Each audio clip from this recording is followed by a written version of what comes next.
Hi there, everybody. This is Ed. We're doing a virtual tasting together. Hopefully you have your wine so that we can do it together. Otherwise, you'll just be watching me drink. My sidekick, Chef Chris, cannot make his way out of the kitchen due to the nature of how busy we are right now. We are having the big Mayberry Day festivals. He actually spent a couple days with his wife and did the celebration of her 50th birthday, and happy birthday to that young lady.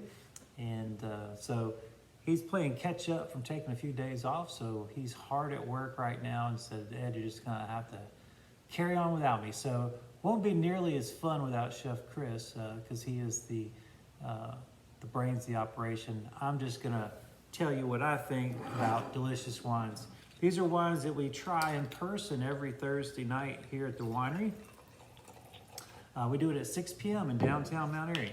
And although we are a winery, we also showcase wines from all over the world. We do 4 every week, so 200 a year. And if you're watching the video, you're gonna get to try 2 of those.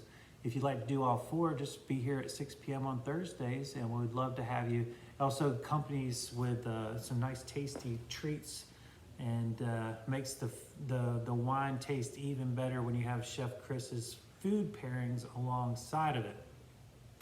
But so I guess it will be a surprise, since usually Chef Chris will let you know what's going to be in your basket for pickup, and I just won't know what he has planned. So it'll be a surprise to both of us. But I can tell you about the wine at least, and you know, don't mind my friends here behind me. They kind of lost their heads over this one. I found us this, like I said, is so busy in the restaurant. I asked the fish hippie ladies if I could come up and use their facility upstairs. They weren't going to be in late this afternoon, so I snuck up here, and a little peace and quiet, a lot of traffic going by. You might pick that up, but not a lot of people, not a lot of racket.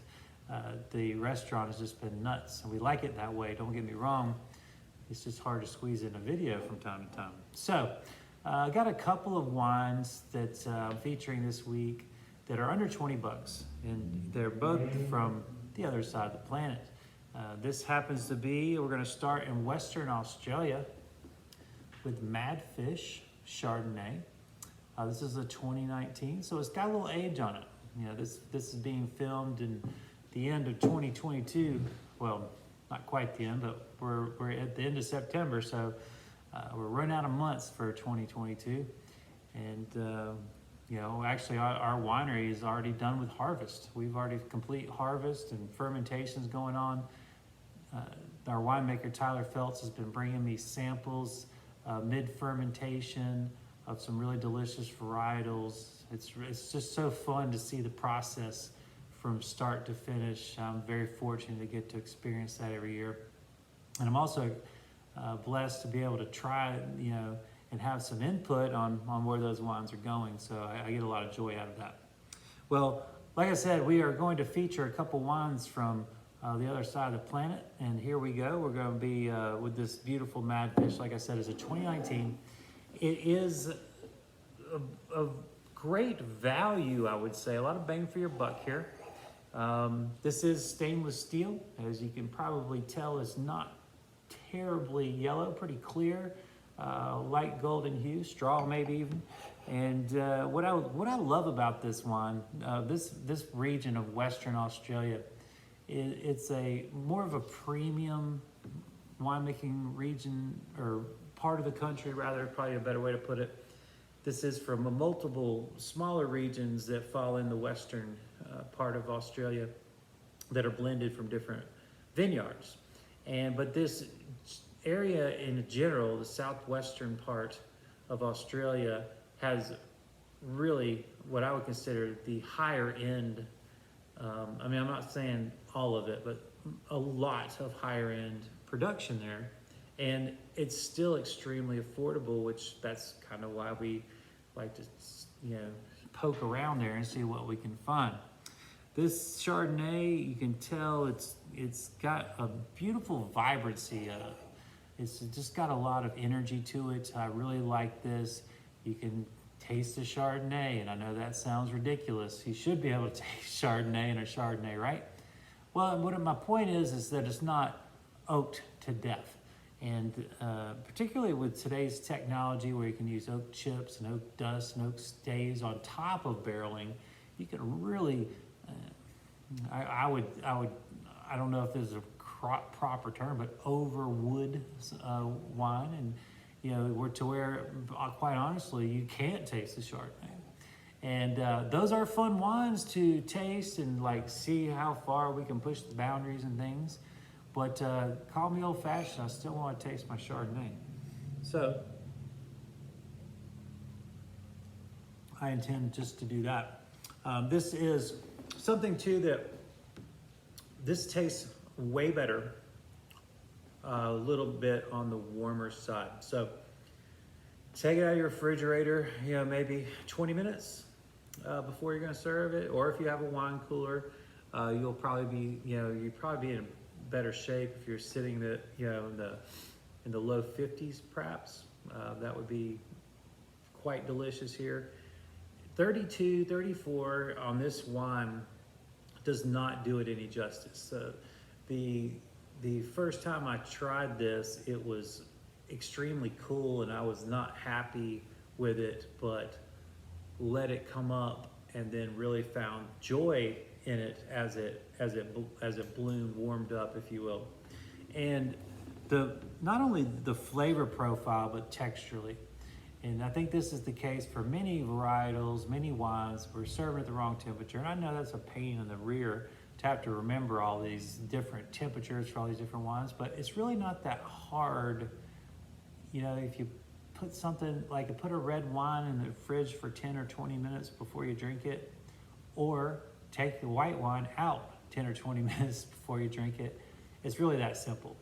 And you know, there's certain varietals that need a little bit cooler and certain varietals that need a little bit warmer. I always keep my champagnes ice cold because they're explosive as it is, and we want to make sure that we keep that explosiveness under control, under wraps, if you will.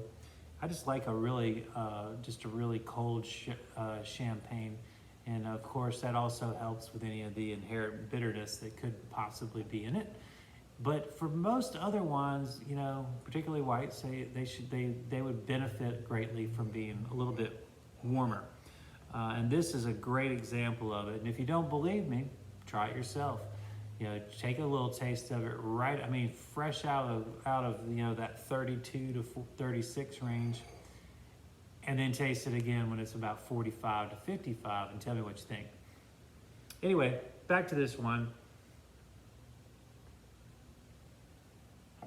Very classic in terms of what I would say New World style of Chardonnay. I always get, for me personally, I always get that little bit of white, maybe a little underripe white pineapple. You know, there's that tropical note, if you will, and a full weight on the viscosity of this wine. It gives it to me, it's a luxuriousness, the weight of Chardonnay. I think that's what I really find attractive about Chardonnay. You know, there's just not many whites that give you the kind of texture, the density, the velvetiness that you get from Chardonnay. They're out there, but they're a little bit harder to find. And we have such great access to Chardonnay these days. It has really been, well, most wine lovers' favorite white. Most, not all.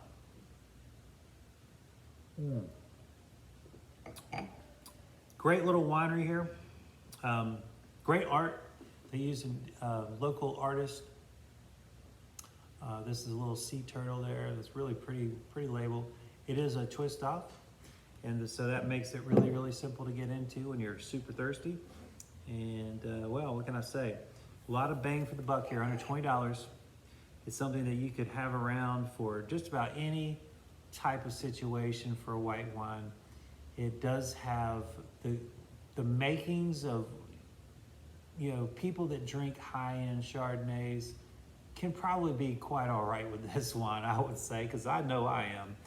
And then your, you know, maybe less sophisticated Chardonnay drinkers can also enjoy it too, because it's not over oaked. It's not oaked at all, But that's important, I think. I think you can find more people to get around a bottle when it's not oaked or overly oaked. So I'm not saying oaking is bad, don't get me wrong here, but this is just a more versatile wine.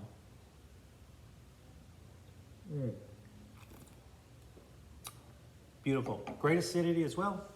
Very polished. A lot of bang for the buck.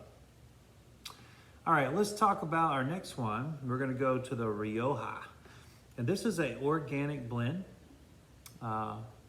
CVNE is the main producer, but they say that by using those initials when it was first established, I think 140 or so years ago, somewhere down the road, someone mistaken the V for U, so they just went with it. You can call it Cune, I guess. It would be probably, I don't know if that's exactly, it's not really a Spanish word because it was an abbreviation. And so we'll just go with Cune for now. And if somebody from the winery wants to correct me, feel free to, or a representative. But I've been a big fan of this producer for quite a while. I feel like they have a really decent amount, if not, more than decent amount of production. So availability, and that's important for us when we have, to have some consistency on our wine list. I do like to rotate in and out wines. Don't get me wrong. I'm quite all right with running out of some things and replacing with new things that are also delicious. But it's also nice to have some producers that you can pretty much get wine from year round. The vintages don't run out quickly. But like I said, we are getting into Spain here, Rioja, and this is a 2020, pretty young, I would say, but that's okay. This is meant to be in your belly quickly, and I think that's just what we're going to do. This was oaked for 6 months, and it is predominantly Garnacha, with Tempranillo playing the minor role in this, and a little Graciano, pardon me. So Garnacha is the lead role here, with Tempranillo playing second fiddle. And, we typically think of Rioja being, Tempranillo. This is a great example of how other grapes can play a big role in the winemaking from that region.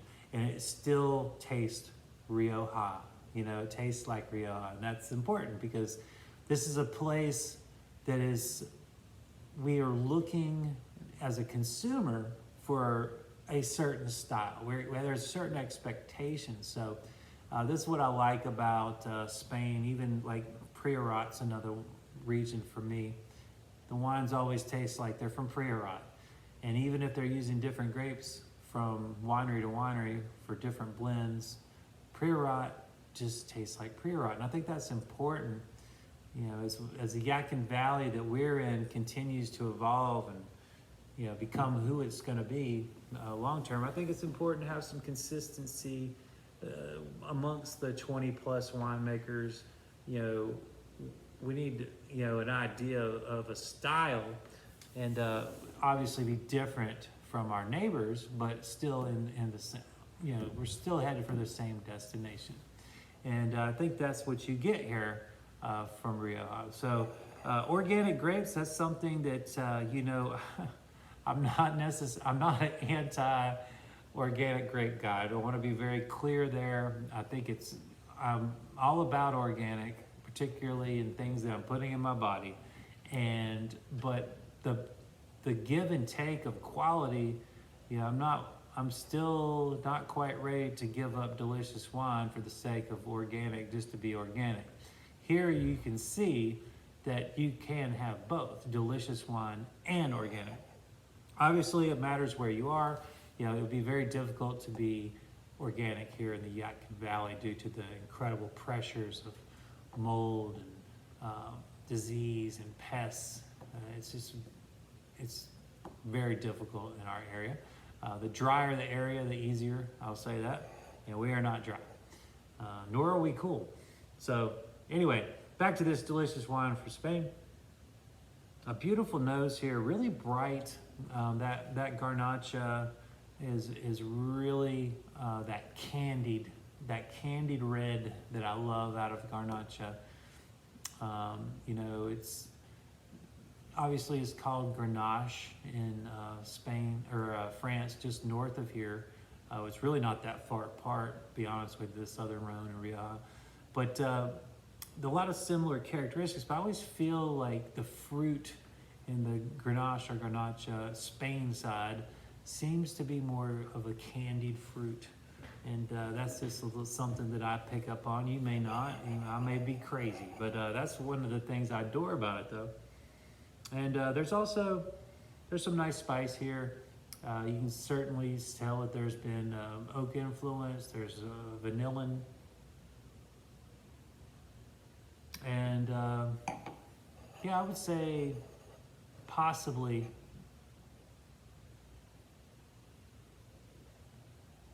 wow, maybe a little sassafras perhaps. It's interesting.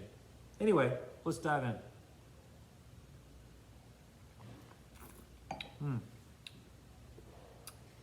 Pretty much just the way I remembered it the first time I had it.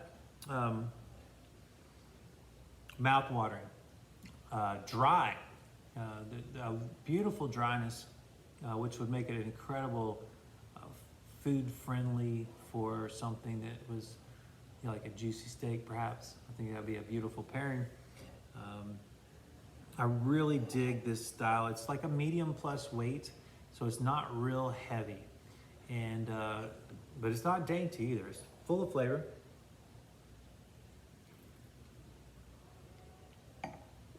Lots of pepper in here. The red fruit,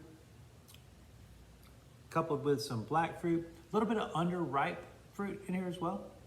Gives a little character. Getting just a touch of maybe just a hint of cocoa powder. It's just a really fine tannins here that kind of also play off that cocoa texturally. And there is perhaps some dark cherry here as well. Just a really brilliant wine for the money. Again, under $20, and you're naming all these beautiful things about it. That's a sign of a really high quality, bang for the buck kind of wine. Of course, I think this will be great with a lot of different things. I think Spanish cheeses, chorizo, Spanish chorizo that is, not the Mexican style with the hard kind of paprika driven salami slash sausage from Spain, I think would really be nice here. Maybe some roast pork. I think you would find that to do well here as well. Maybe even vinegar-based, little vinegar-based barbecue. I think it would work well.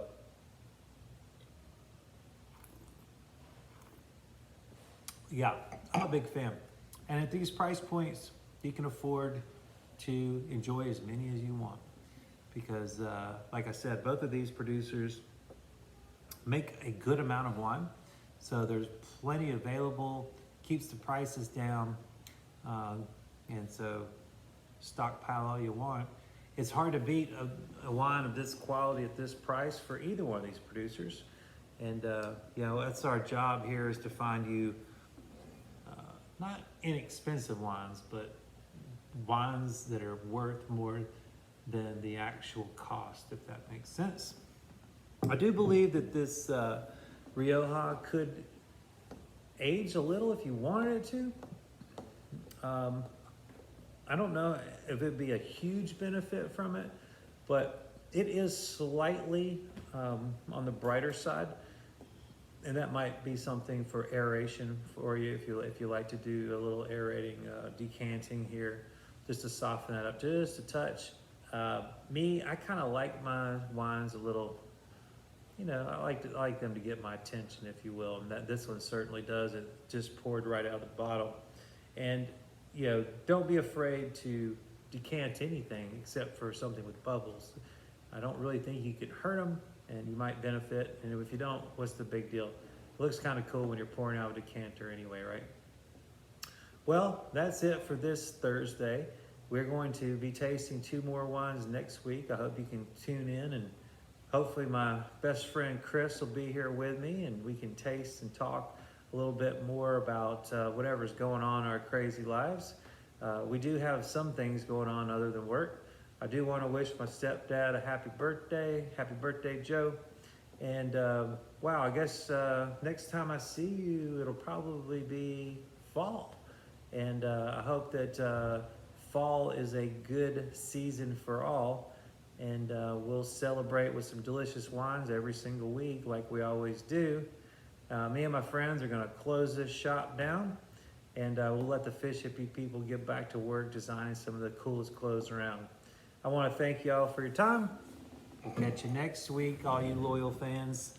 Like, subscribe, and share. Thank you.